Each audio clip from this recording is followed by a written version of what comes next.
Welcome to Indian Oi Oi Oi family in Australia, and good morning everyone. And today it's an early walk for me, and I'll do exercise kasi medyo nafe-feel ko na ang tamad ko na ngayon, kaya gusto kong maglakad at gusto ko din mafe-feel yung fresh air in the morning para mabigyan man tayo ng sigla ngayon. At habang ako'y naglalakad, may nakita akong mga ducks, ang dami nila, so ako din nagpa-picture.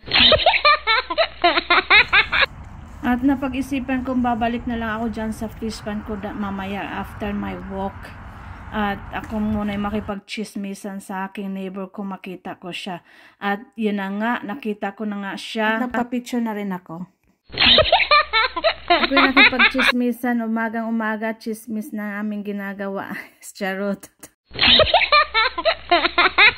Si Ate Daisy is one of our good neighbor. Nakilala ko siya, one our neighbor din, na nag-introduce sa akin one house apart from our house. So hanggang nagkakilala na kami closely, si Ate Daisy is really a big help for me, especially noong wala si Habi for 1 year at siya yung nagbabantay sa anak ko pag ako'y pumapasok sa work.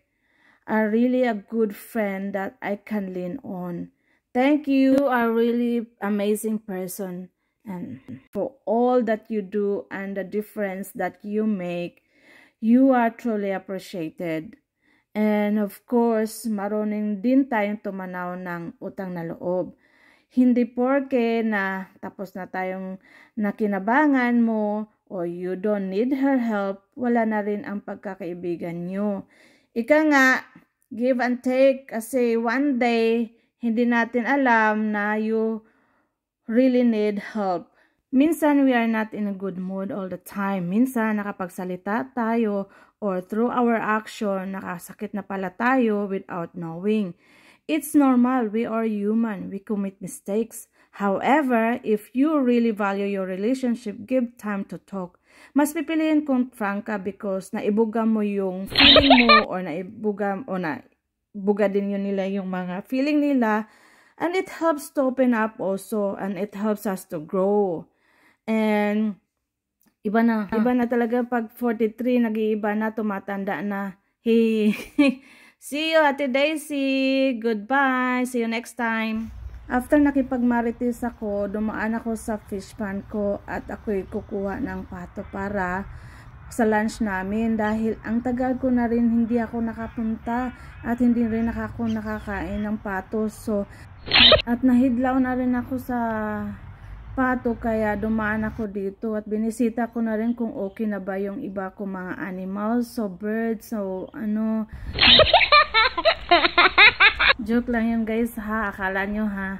Dito sa Australia, ang mga birds they have their own life.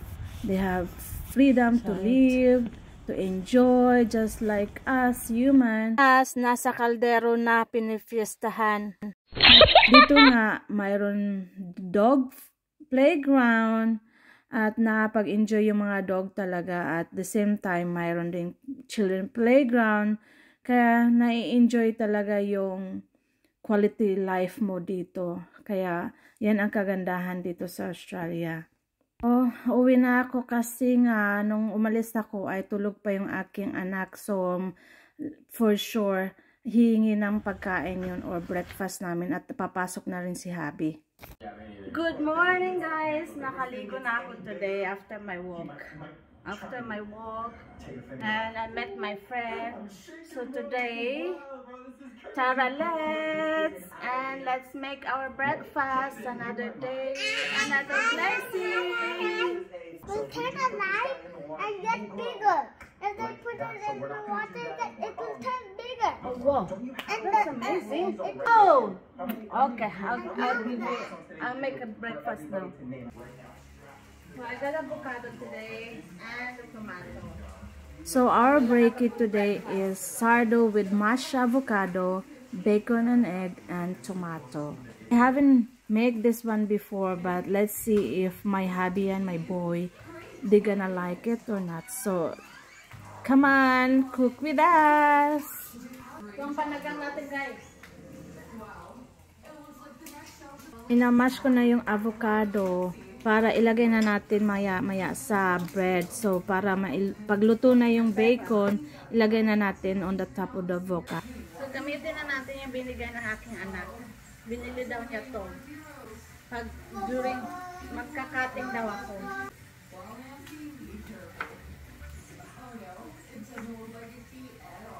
Because you're going to come there on the 17th, it means I will only return on the 29th. When I leave on the 6th, the first weekend, obviously you won't be there. And then the third weekend, you'll be there. No fine. Did you put salt in the thing, avocado? Time to eat! Your breakfast. Oh, I forgot the tomato. No coffee. Huh? No coffee. I'll make one. My love. Babush. Come and eat because we're going also. Not putting out on yours. What?